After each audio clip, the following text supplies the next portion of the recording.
Halo, selamat pagi anak-anak Bapak yang berada di rumah. Semoga kita semua dalam keadaan sehat beserta keluarga. Amin. Anak-anak Bapak, pada pagi hari ini kita masuk dalam kegiatan pembelajaran jarak jauh di mata pelajaran sejarah. Nah, sebelum kita masuk dalam kegiatan pembelajaran pada pagi hari ini, Bapak mengharap kepada seluruh anak-anak Bapak yang berada di rumah, marilah kita berdoa, memanjatkan doa kepada Tuhan Yang Maha Kuasa.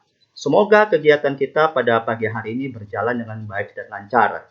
Dan meminta kepada Tuhan Yang Maha Kuasa, semoga COVID-19 ini cepat berakhir. Untuk itu, marilah kita berdoa menurut agama dan kepercayaannya masing-masing. Doa dimulai. Doa selesai. Terima kasih kepada anak-anak Bapak. Pada hari ini Bapak akan memberikan materi sejarah tentang sejarah singkat Sumpah Pemuda. Nah, kita akan bahas bagaimana sejarah daripada lahirnya Sumpah Pemuda. Nah, anak-anak Bapak, di sini ada tanggal 28 Oktober. Nah, Bapak ingin bertanya kepada anak-anak Bapak, kira-kira ya, yang kamu ketahui dari tanggal 28 Oktober ini merupakan hari sejarah apa? Ya, betul sekali. Merupakan Hari Sumpah Pemuda yang sudah kita lakukan pada bulan Oktober yang lalu. Nah, oke, next berikutnya, Sumpah Pemuda. Sumpah Pemuda ini tercetus dari keputusan Kongres Pemuda kedua, ya, yang diselenggarakan 2 hari, yakni pada tanggal 27-28 Oktober 1928 di Batavia. 2 tahun sebelumnya, itu telah juga dilakukan Kongres Pemuda pertama mulai tanggal 30, ya, mulai tanggal 30 April hingga 2 Mei 1926, juga di Batavia. Oke, next berikutnya. Sumpah Pemuda, tujuan Kongres Pemuda pertama antara lain mencari jalan membina suatu perkumpulan pemuda yang tunggal, yaitu dengan membentuk sebuah badan sentral dengan maksud memajukan persatuan dan kebangsaan Indonesia. Selain itu, demi menguatkan hubungan antara sesama perkumpulan pemuda kebangsaan tanah air yang ada di Indonesia. Oke, next berikutnya. Sumpah Pemuda. Kongres Pemuda pertama ini diakhiri tanpa hasil. Ternyata pada Kongres Pemuda pertama belum ada hasil yang memuaskan karena masih adanya perbedaan pandangan. Ya, setelah itu digelar kembali beberapa pertemuan demi menemukan kesatuan pemikiran. Maka disepakati bahwa Kongres Pemuda kedua akan dilaksanakan. Oke, next berikutnya. Nah, di dalam Sumpah Pemuda, tujuan Kongres Pemuda kedua antara lain melahirkan cita-cita semua perkumpulan pemuda-pemuda di Indonesia. Jadi, tujuan daripada Kongres Pemuda kedua ini melahirkan suatu cita-cita bagaimana pemuda-pemuda di Indonesia mempunyai satu cita-cita yang sama. Membicarakan beberapa masalah pergerakan pemuda Indonesia dan memperkuat kesadaran kebangsaan dan memperteguh persatuan Indonesia. Oke, next berikutnya.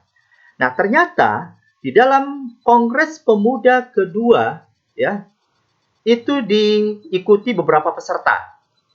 Salah satunya, ya, diantaranya itu ada pelajar-pelajar Indonesia. Ada Jong Japa, Jong Sumatera, Jong Batak, pemuda kaum Betawi, Sekarukun, dan pemuda-pemuda lainnya yang ada di Indonesia pada saat itu berkeinginan untuk ikut serta di dalam Kongres Pemuda kedua.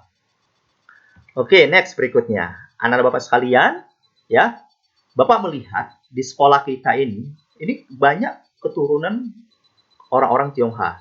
Nah, kita jangan berkecil hati. Ternyata kaum Tionghoa ini, ya, mempunyai peranan yang besar, ikut serta, ikut andil dalam Kongres Pemuda kedua, ya. Nah, lalu ternyata, ya, pada saat itu dari berbagai suku, dari berbagai agama tidak saling tuduh-menuduh, tidak saling mengelompok-melompokkan, semuanya bersatu. Nah, semuanya bersatu punya keinginan bagaimana nantinya pemuda-pemudi di Indonesia ini bersatu. Oke, next berikutnya. Anak-anak Bapak sekalian, inilah tokoh-tokoh daripada Sumpah Pemuda. Oke, Nah, setelah proses panjang selama 2 hari, maka pada Kongres Pemuda kedua pada tanggal 28 Oktober 1908 itu, ya, mereka bersepakat. Pesertanya bersepakat bagaimana merumuskan 3 janji yang harus diikrarkan. Ternyata, ya, ikrar yang mau diucapkan itu disebut dengan Sumpah Pemuda. Nah, Bapak yakin kepada seluruh anak Bapak yang ada di rumah pernah mengucapkan, pernah mendengarkan, pernah membaca lagi ya isi daripada teks Sumpah Pemuda. Apa itu? Isinya ada 3. Ini dia. Sumpah Pemuda. Pertama, kami putra dan putri Indonesia mengaku bertumpah darah yang satu, tanah Indonesia. Kedua, kami putra dan putri Indonesia mengaku berbangsa yang satu, bangsa Indonesia. Yang ketiga, kami putra dan putri Indonesia menjunjung bahasa persatuan bahasa Indonesia.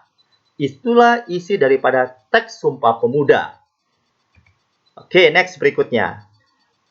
Di sela-sela Kongres Pemuda kedua setelah diikrarkan isi daripada Sumpah Pemuda, ada salah satu tokoh pada saat itu ya dengan menggunakan alat musiknya. Nah, ini Bapak ingin tanya nih sama kamu, kira-kira ini siapa nih? Ya, betul sekali. Ini merupakan salah satu tokoh Indonesia yang bernama Wage Rudolf Supratman. Dialah yang bermainkan biolanya pada saat Kongres Pemuda kedua, ya, yang dia melantunkan pertama kali lagu Indonesia Raya. Oke, inilah yang disebut dengan tokoh Indonesia Wage Rudolf Supratman. Oke, next berikutnya anak-anak Bapak sekalian, Sumpah Pemuda. Bukan sekedar nama Sumpah Pemuda saja, tetapi Sumpah Pemuda ini mempunyai makna. Nah, makna yang terkandung di dalamnya itu merupakan nilai-nilai persatuan bangsa.